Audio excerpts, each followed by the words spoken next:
Well, let's have a look at exponential growth and decay, guys. This is a very, very pertinent and cogent example of real-life maths, which I really like. We're going to have do a couple of examples in this. We're going to look at compound interest, which is the miracle of financial independence, compounding interest, and secondly we're going to have a look at growth, population growth, or growth of bacteria, or whatever else you like, which is an exponential, natural application of exponential functions as well. So have a look. It's really interesting. This first one here. A bank pays 10% interest, which is compounded annually. You invest $1,000. How much? How does this $1,000 grow as a result of the interest added? Now, this is where you want to take very, very good notice of this.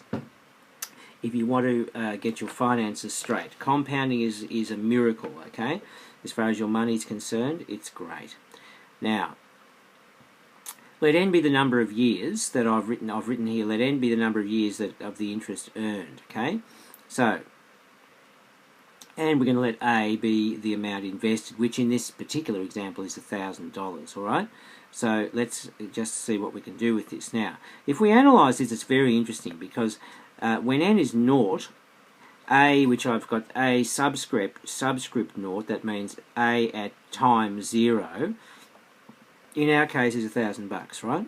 So now have a look at this. Look how it unfolds. If n is 1, then at the end of 1 year, in other words, A at the end of 1 year, A sub 1, will be 1,000, the original 1,000 plus 10% of that 1,000, won't it?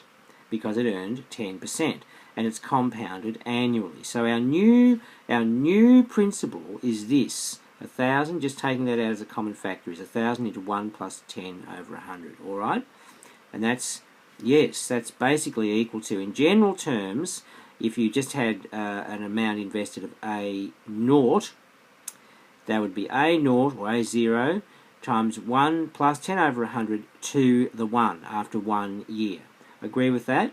In general terms, yes? Well, now let's see what happens if we build up the profile now. What about after the end of 2 years? When n is 2, A2 will be whatever it was at the start of the year, which would be the end of the first year, the same as the end at the amount at the end of the first year, right?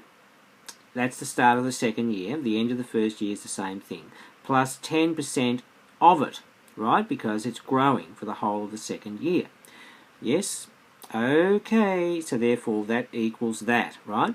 But that, in and of itself, guys, that A1, if you look up here, is already this, right? So I'm going to substitute that thing there for A1 into that equation, and what are we going to get? We're going to get that.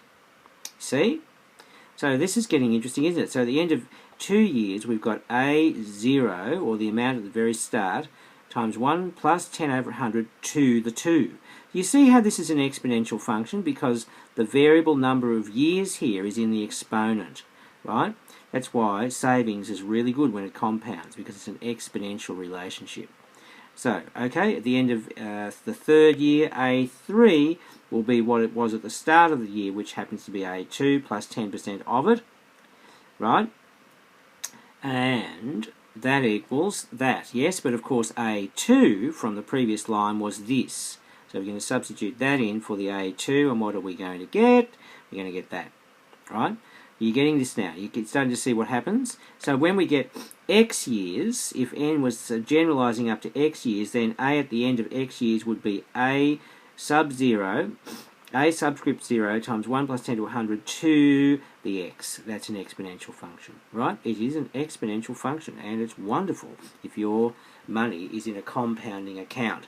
Okay? It's better if they compound it not yearly, but maybe monthly. It'd be nice, wouldn't it? Wow, that'd be even better. That grows even more. So, this is financial wizardry, guys. So therefore, after, say, 10 years, we have A at the end of 10 years would be 1,000 times this thing, which happens to be 1.1, to the 10. To the 10, right? And that would be $2,593 and 74 cents as I worked out on my trusty calculator, which happens to be, if you consider that you only invested $1,000 at the very start, well, that's an incredible amount of, it's almost, well, it's 2.5 times basically what you originally had, 250% of the original amount. So that's the miracle of compounding. Take note, okay? Compounding is an exponential financial miracle. It certainly is. Okay, like that one, that's an exponential function. This one here is a population growth one. We've got the population of a town was 8,000 people at the beginning of 1992 and 15,000 at the end of 1999. Hear ye, hear ye. This is a trap. This is a trap. You want to call this straight away. Call it the end of 1991. The end of 1991. Because if you're not careful, if you're subtracting 1992 from 1999, you're going to get 7 years. In fact, from the beginning of 1992, 8 years will have elapsed because you haven't counted 1992 if you just take 1992 off 1999. If you get what I mean. You think about that. End of 1991 to the end of 1999, 8 years have elapsed, not 7. So don't fall for this beginning of 1992 trick, guys. No, we're not going to fall for that. So we're assuming that the growth is exponential. We've got to find the population at the end of 2001. And in what year will the population be double that of 1999? Well, we have to find out if the thing is exponential, then we have to say, let's set up some parameters here. Let P be the population after n years. A great way to start a mathematical problem off. Don't just start putting symbols in there willy-nilly without defining them first, please. Do it properly. And so what do we got? If the growth is exponential, we know that it'll be of this form. Okay, the population will be the initial population times e to the something t, right? Yes, and I'm just going to put a k in there. So where p subscript 0 is the initial population, k would be some sort of constant. Okay, that'll set it up exactly for us. Now we've obviously got to find out. We know what p0 is. What was it? It was 8,000, wasn't it? Right?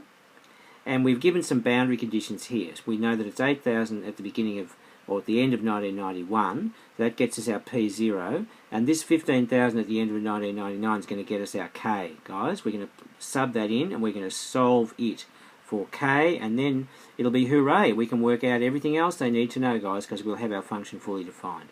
So yes, if P sub 0 equals 8,000, we've got that. Yes. Then we're going to sub T as 8. As I was saying to you, not 7, but 8, right? And then we're going to say that when T was 8, the thing was 15,000, P was 15,000. So if we sub that in, we have to solve that for K. Now that's a little bit messy, so what have I done there? Oh yes, okay, do you agree? I've basically divided both sides by 8,000, which gets me 15 over 8. Then I've taken the log of both sides of that, okay? So 8k would be the log of that, therefore k would be 1 over 8 times all of that, which I probably need to put in a decimal format because it's getting extremely messy. Oh, look at that. I've made that to the 1/8. That's nice, isn't it? Yes, okay. So that's what P is. Now that looks like a bit of a mess. A bit of a mess. That's why I'm thinking we should really probably make this just a decimal approximation do nicely, wouldn't it? So so I've done that. I've done that, right? Now look, we've got our equation fully defined now, so we can just go back here and find the population at the end of 2001, can't we? So let's go over the page and do that. Recapping, we had that. So therefore, part A, when T is 10, yes, see how tricky this is? They talk about the beginning of 1992, it's really the end of 1991. That's where most people go wrong with a question like this. We've just got to get that bit right. So we know that T is 10 and it isn't 9. And we go for it. We get that. And we get that. Oh, look at that. 17,557 people to the nearest whole number. Obviously, you can't quote it to a fraction or a decimal number because we're dealing with people here. So you do it to the nearest person. Okay? As a proper contextual answer in the context of the situation. So okay, let's just keep going now. Yes, thank you. Part B for you and me. We need what year will the population be double that of 1990, end of 1999?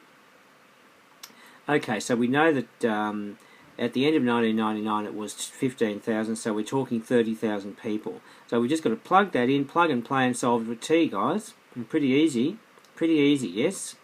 There it goes. So we better take the log of both sides. 15 over 4 that comes to. And therefore we're taking the log of both sides and then dividing both sides by that 0.0786. And what do we get? We get 16.8 years. Now you've got to go back and read the question. That's not the answer. In what year will the population be double? So what year? That's 16.8 years. So you count 16 whole years from the end of 1991. And what do you get? What year does that get you to? That's 2007. So we will be in the next year because it's another 0.8 of a year, right? So it will be in 2008. Yes? Beautiful. All right. So you go and do some practice and you'll get great at these, and just watch those tricky questions, won't you? All right. All the best. See you soon.